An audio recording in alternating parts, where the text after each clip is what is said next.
Sugeng siang anak negeri, piye kabare? Mohon maaf lahir batin yo. Sambil menghabiskan sisa ketupat dan kue lebaran, ikut aku yuk ke perbatasan Kabupaten Trenggalek dan Pacitan. Di sini, aku mau cari injeng-injeng alias rumput laut yang biasa tumbuh di karang-karang dekat Laut Selatan. Nah, injeng-injengnya mau aku olah jadi jenang piteng dan sayuran khas daerah sini. Ada juga garengpong, salah satu serangga yang nyaring bunyinya. Nah, garengpong ini akan dihidangkan dengan sambal kedondong dan daun kenjer.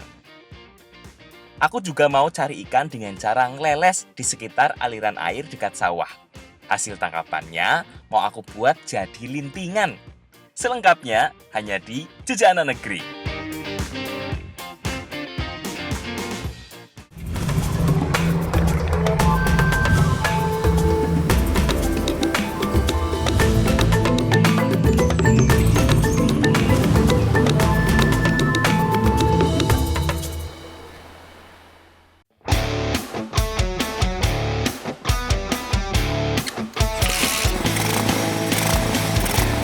Sekarang aku lagi ada di Kecamatan Panggul, salah satu kecamatan yang ada di ujung selatan dan barat Kabupaten Trenggalek. Mbak Farah mana yo? Katanya mau ikut aku ke pantai. Iki aku udah di belakangmu loh, pura-pura nggak lihat lagi. Awas, awas, alon-alon numpak motore. Hehehe, maaf loh Mbak. Niatku kan biar keren gitu loh, boncengin cewek di tempat yang teduh seperti ini.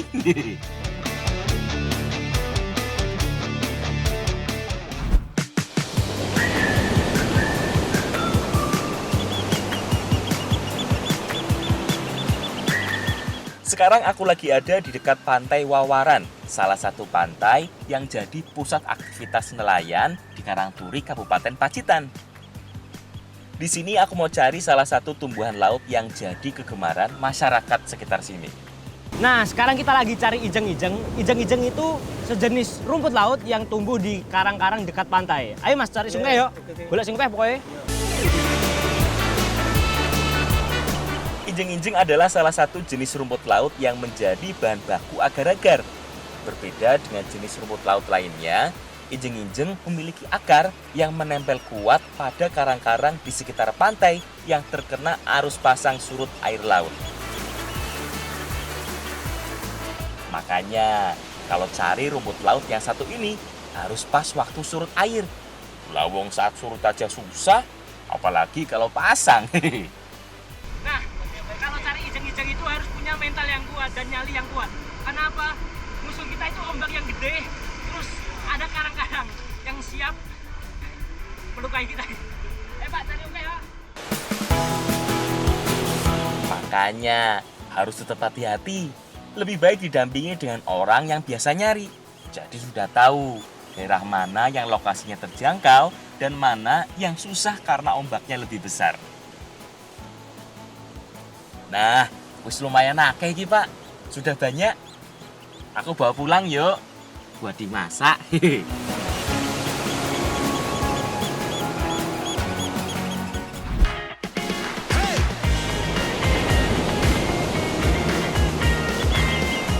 Injeng-injeng segar yang baru didapat tidak bisa langsung dimasak. Harus dijemur dulu sampai benar-benar kering. Ijeng-ijeng ini harus dijemur dahulu karena biar mengurangi kadar air dan tidak cepat busuk gitu. Selain mengurangi kadar air, penjemuran injeng-injeng berfungsi juga agar mengurangi aroma dan rasa amisnya. Kalau sudah dikeringkan, bukan berarti bisa langsung diolah loh. Tahap berikutnya adalah direndam dengan air tawar. Kali ini tujuannya agar lebih empuk dan mencuci sisa air garamnya. Biasanya sampai semalaman, baru bisa diolah jadi berbagai makanan.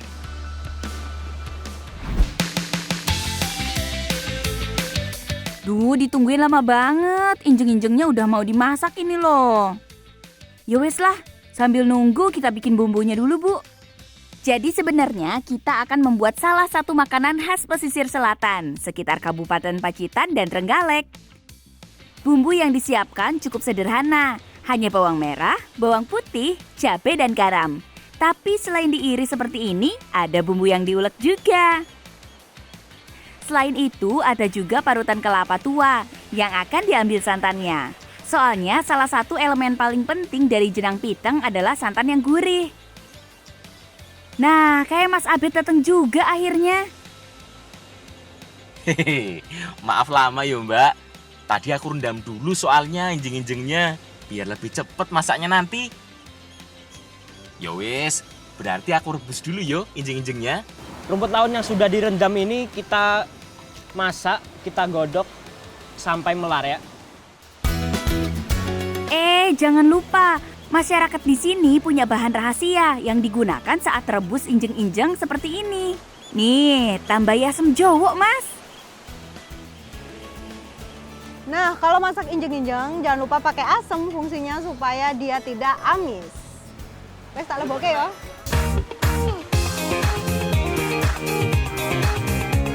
Oh, ngerti aku. Selain biar nggak amis, juga biar lebih cepat empuk toh. Tahu aku. Soalnya, injeng-injeng ini cukup keras teksturnya. Jadi lebih lama rebusnya biar bener-bener empuk. Nah, kalau dengan asam seperti ini, jadi lebih cepat empuk toh.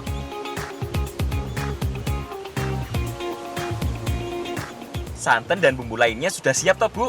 Nah, langsung bawa sini wae yo. Ini injeng-injengnya juga sudah empuk. Sudah siap dimasak jadi jenang piteng. Nah, bener tuh. Kalau sudah empuk, langsung campurkan santan segar ke dalam injeng-injengnya.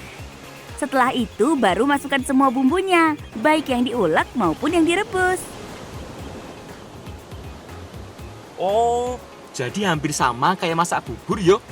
Duh, makin penasaran aku rasanya gimana.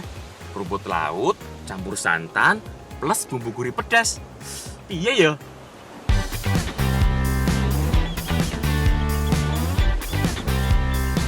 Wes, bayanginnya ntar aja. Sekarang kita bungkus dulu jenang pitengnya. Semuanya sudah halus dan empuk. Jenang piteng harus langsung dibungkus dengan daun pisang selagi panas. Nah, kalau sudah matang tinggal dibungkus pakai daun pisang kayak gini, ditunggu sampai mengental dan dingin baru bisa dimakan. Jadi, fungsinya daun pisang ini selain sebagai pembungkus, juga sebagai cetakan. Karena setelah dingin, teksturnya akan mengeras dan bentuknya akan menyesuaikan dengan bentuk bungkusannya. Oh iya, makanan yang dibungkus dengan daun pisang mempunyai aroma yang berbeda. Karena lilin pada daun pisang akan meleleh saat dipanaskan dan menambah aroma dan rasa pada masakan. Kalau sudah benar-benar dingin, jenang piteng siap dihidangkan.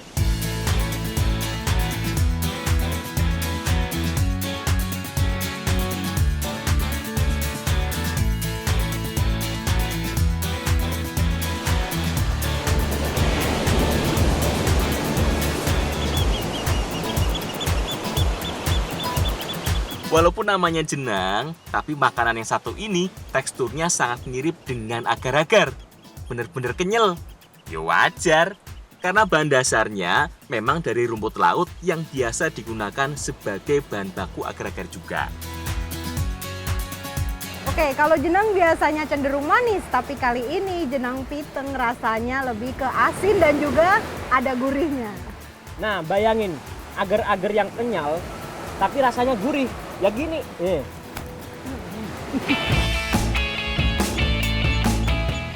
Selain dimakan sebagai kudapan, jenang piteng juga biasa digunakan sebagai lauk oleh masyarakat sekitar. Kalau manfaatnya sih jangan ditanya lagi. Seperti kebanyakan rumput laut lainnya yang mengandung banyak serat, jenang piteng ini sangat ramah untuk sistem pencernaan kita.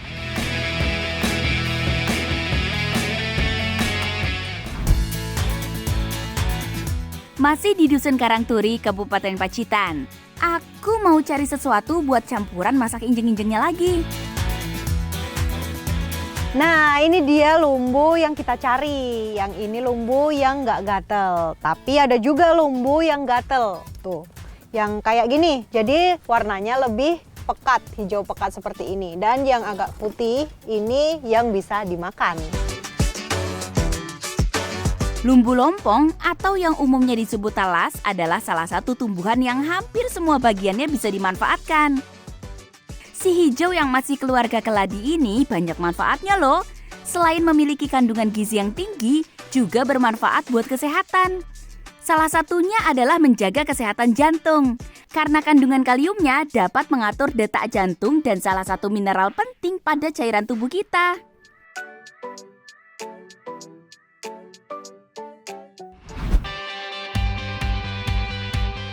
Kira-kira kalau injeng-injeng dicampur dengan ikan teri dan sayur lumbu yang dikupas seperti ini, jadi gimana yo masakannya? Jadi enak lah pokoknya. Apalagi kalau sayur lumbunya diolah dengan benar. Sebelum dimasak, batang lumbu atau lompong harus dikupas dulu. Buang kulit luarnya yang kalis agar saat dimasak air dan bumbu-bumbunya bisa meresap. Jadi teksturnya juga jadi lebih empuk. Selain itu, baru potong-potong dengan ukuran yang agak tipis, biar lebih mudah masaknya. Nggak cuma batangnya, daunnya juga bisa dimasak sekalian. Potong-potong juga yo, sampai ukurannya kecil.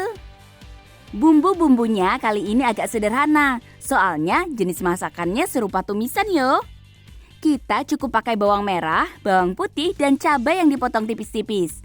Tambahannya paling tomat aja yo, biar rasa tumisannya lebih seger nanti. Ya wes, lumbu dan bumbu-bumbunya urusin yo. Aku mau ngurusin bahan tambahan lainnya yang bikin gabungan lumbu dan injeng-injengnya jadi lebih gurih. Masih dengan injeng-injeng, tapi kali ini kita masak dengan teri. Tapi terinya harus digoreng dulu. Ikan teri adalah sekelompok ikan laut kecil dari suku Engraulidae. Walaupun ada spesies yang memiliki panjang sampai 23 cm, tapi rata-rata ikan teri maksimal panjangnya hanya 5 cm yo. Semua bahan sudah siap, langsung masak aja yuk. Pertama, tumis dulu semua bumbunya seperti bawang merah, bawang putih dan cabai, serta tomatnya. Tumis dulu sampai semuanya harum dan matang. Masukkan juga injeng-injengnya. Ya kali ini injeng-injengnya dimasak dengan lumbu. Tapi sebelumnya injeng-injeng direbus dahulu menggunakan air supaya tidak amis dan juga lebih lunak. Biar matangnya barengan toh dengan bahan lainnya. Tahu aku. Jangan lupa kasih sedikit air biar nggak gosong. Tunggu sebentar sampai mendidih dan panas. Baru masukkan sayur lumbunya. Aduk-aduk dan tunggu sebentar sampai sayur lumbunya layu. Walaupun bumbu yang kita masak termasuk jenis yang nggak gatal, tetap aja kadang ada rasa getirnya. Makanya masaknya harus benar-benar matang, biar nggak ada gatalnya sama sekali. Setelah itu, baru deh masukkan ikan terinya.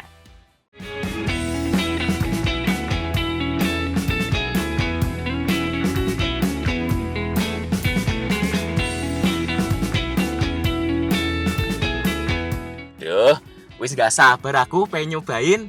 Yuk, kita santap.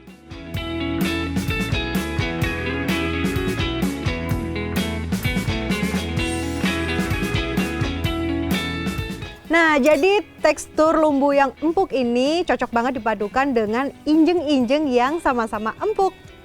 Karena ada tambahan teri, rasanya jadi gurih. Enak banget deh. Sudah enak, sederhana, banyak manfaat lagi. Karena alam memberikan banyak manfaat.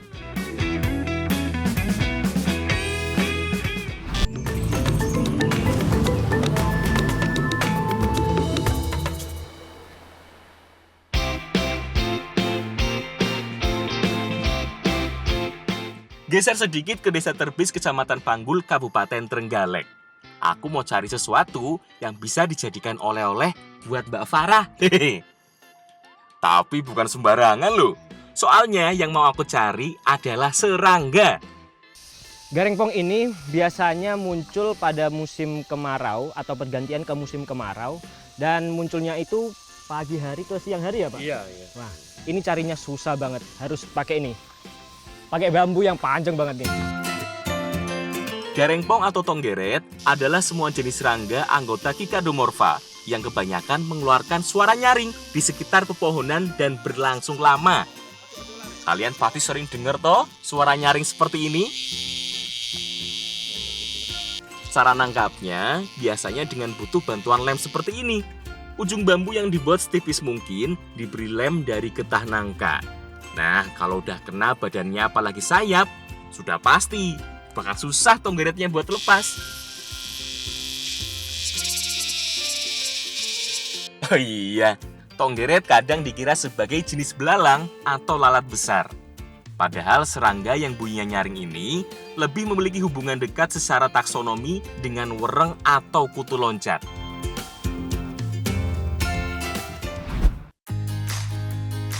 Ini loh Mbak Farah, aku sudah kasih oleh-oleh. Selain aku bawain garengpong, aku juga siapin cabai rawit dan kedondong. Bisa nggak diolah jadi makanan yang enak? Oleh-oleh kok serangga. Kasih bunga kek, coklat kek. Tapi tantangan aku terima. Semua bahan yang kamu bawain, kita bisa sulap jadi makanan yang lezat. Bantuin ya Mbak Susan. Mbak Susan yang akan ngurus bahan sambalnya. Kita cukup menggunakan bawang putih dan cabai rawit yang banyak. Kalau aku mau ngurusin kedondongnya dulu. Kedondongnya aku iris yang ada bagian daging dan kulit buahnya yang memiliki rasa lebih segar. Sebenarnya garengpong ini mau dimasak sambal geprek, tapi kita tambahin dengan kedondong supaya rasanya lebih manis dan ada asam-asamnya. Aku ngurusin garengpongnya yo. Sebelum dimasak, garengpong harus dibuang dulu sayapnya. Soalnya bagian sayapnya tidak bisa dimakan. Terlalu kering, terlalu kasar, keras dan keset. Seperti masak serangga kebanyakan. Sebelum diolah lebih lanjut, garengpong harus digoreng dulu sampai benar-benar kering. Selain biar nggak langu, juga biar lebih kering dan tidak mudah hancur saat dimasak nanti. Jadi garengpong itu sebelum dimasak jadi olahan apapun, itu harus digoreng dulu biar nggak ada aroma-aroma langu gitu.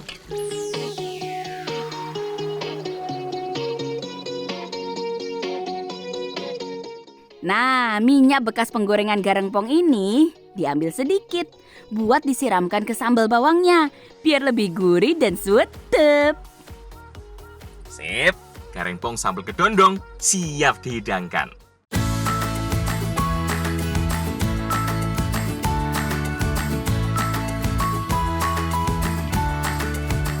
Garengpong ini bagi masyarakat desa Terbis jadi makanan favorit loh saat pergantian musim seperti ini. Bahkan si serangga gurih ini diperjualbelikan dengan harga yang cukup mahal. Nah, ini tuh rasanya sangat crispy, sangat kering tapi enak dicampur sama sambal digeprek gitu. Bukan cuma enak loh, tapi serangga yang satu ini juga memiliki kandungan protein yang sangat tinggi. Bahkan diramalkan bisa menjadi makanan masa depan. Jadi rasa garengpong yang dia gurih ditambah sambal kedondong yang pedas, asam, manis, ini cocok banget.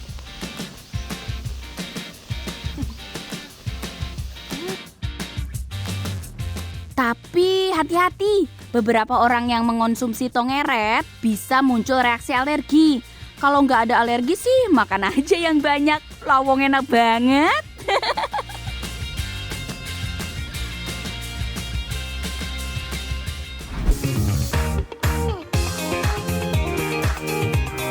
Dimasak kering dengan sambal sudah. Sekarang mau kita masak dengan campuran sayur. Masih masak dengan garengpong, tapi kali ini garengpongnya dimasak dengan daun genjer. Nah, kira-kira gimana ya rasanya? Aku dan Mbak Rila mau bikin bumbunya dulu. Ada bumbu iris dan bumbu ulek. Kalau jenis bumbu yang dibutuhkan sih hampir sama dengan bumbu tumisan lainnya. Seperti bawang merah, bawang putih, beberapa jenis cabai dan tomat. Oh iya, untuk bumbu yang diulek, selain bumbu dasar tadi ada tambahan berupa ketumbar. Tujuannya biar rasa masakannya nanti jadi lebih gurih. Ya wes, sekarang aku yang ngurusin sayur genjernya. Genjer adalah salah satu tumbuhan akuatik yang tumbuh di perairan dangkal. Berbeda dengan eceng gondok yang tumbuh mengapung, genjer masih tumbuh di atas tanah yang terendam air. Sebelum diolah, sayuran akuatik ini harus dipotong-potong dulu seperti ini. Mulai dari batang hingga bagian daunnya. Nah, genjer ini direndam pakai air garam biar saat dimakan nanti itu nggak gatel. Jadi harus direndam terus diaduk-aduk seperti ini. Ya gitu kan Mbak ya? Jadi hampir sama yuk dengan menghilangkan gatal atau getah pada tanaman lainnya. Sip, semua bahan sudah siap. Sekarang saatnya kita masak. Pertama, tumis dulu semua bumbunya. Mulai dari bumbu halus sampai bumbu irisnya. Kemudian masukkan sayur genjernya biar sampai layu dan bumbunya meresap lebih dulu. Tunggu sampai benar-benar matang daun genjernya. Baru masukkan garengpong yang sudah digoreng sebelumnya sampai benar-benar kering. Garengpong sengaja dimasukkan terakhir biar teksturnya masih kering saat dihidangkan nanti. Sip, wis rampung Eki. Garengpong sayur genjer siap dihidangkan.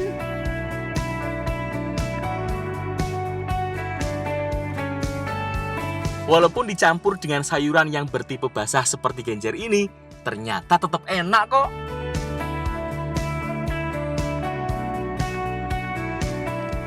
Jadi, garengpong itu dipadukan sama genjer itu ternyata cocok. Dari teksturnya genjer yang lembek dan lembut dipadukan dengan garengpong yang crispy sangat lezat sekali ya. Ayo dimakan yuk. Ayo Mbak, nambah ya. Nah. Nggak banyak orang tahu kalau genjer ini bisa membantu memperkuat tulang. Itu karena kandungan kalsium pada genjer. Selain itu, genjer juga dapat mencegah kanker usus, mempercepat penyembuhan luka, dan banyak segudang manfaat lainnya. Karena alam memberikan banyak manfaat.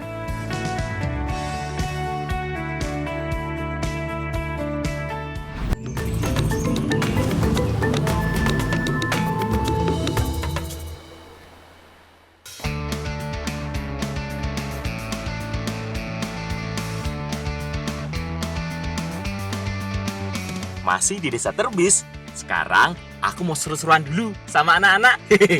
Oke, kali ini kita mau main balapan perahu tapi pakai daun dari apa namanya? Daun apa ini? Bambu.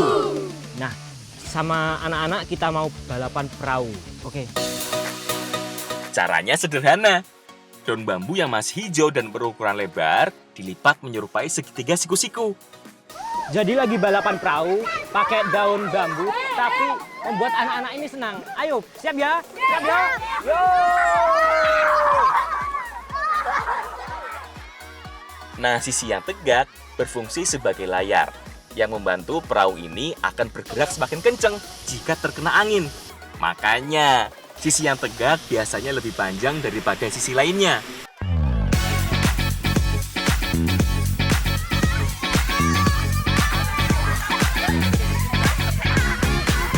Lah, balapan perahu bosen, anak-anak langsung main perosotan dari tanah.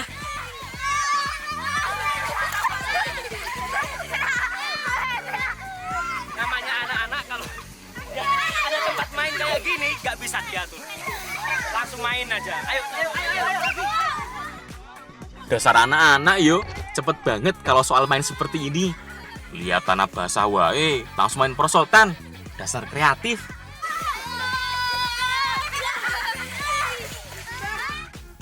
Teman-teman yang juara balapan perahu dapat hadiah semua yuk. Baik yang juara 1, juara 2, sampai juara 3.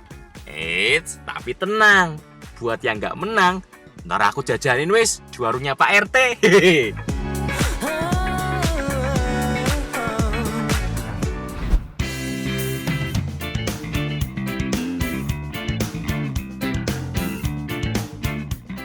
Main air dengan anak-anak sudah. Sekarang aku mau main air dengan Mas Tumpil. Bukan main ding, cari ikan. Oleh mas. Angkat mas. Wah, alhamdulillah. Wah, sekarang kita masih main air, tapi sekarang kita lagi cari ikan. Namanya apa mas ini mas? Ngeleles itu kita cari ikan tapi dengan jaring, dengan cara diserok di kali ya mas ini ya. Oke. Ngeleles biasanya dilakukan di sekitar aliran air yang masih dangkal di sekitar sawah. Saat setelah hujan deras, biasanya banyak ikan air tawar yang hanyut atau berenang menuju hulu. Saat itulah bisa dengan mudah diserok seperti ini. Ngeleles ikan seperti ini biasanya yang didapat adalah berbagai jenis ikan air tawar yang berukuran agak kecil. Bisa ikan wader, ikan nila, atau ikan tawar lainnya.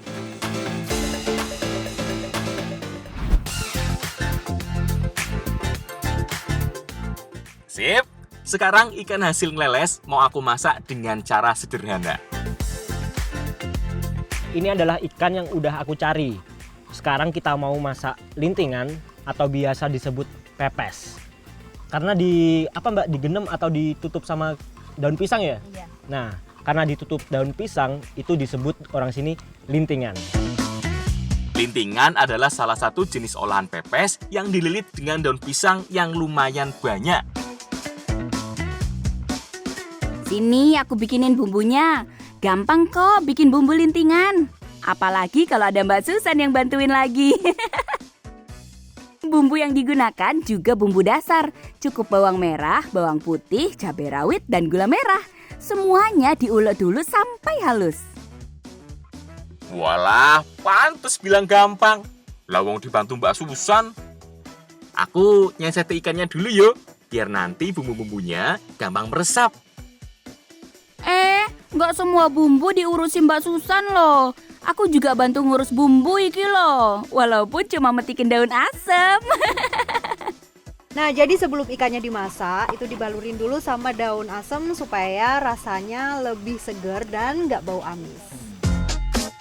Jadi, fungsi dari daun asam ini digunakan sebagai pengganti bumbu asam. Kalau anak sekarang sih nggak pada tahu yo, kalau pucuk daun asam juga punya rasa asam seperti buahnya. Kalau anak zaman dulu sih jelas sudah tahu. Lawang biasa dijadikan cemilan.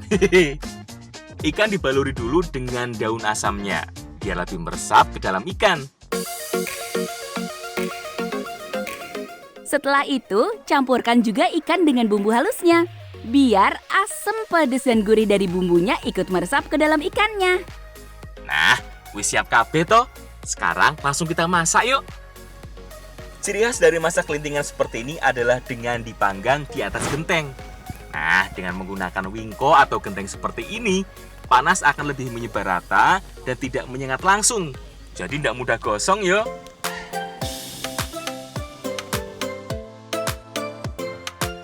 Sip, lintingan ikan daun asam siap dihidangkan.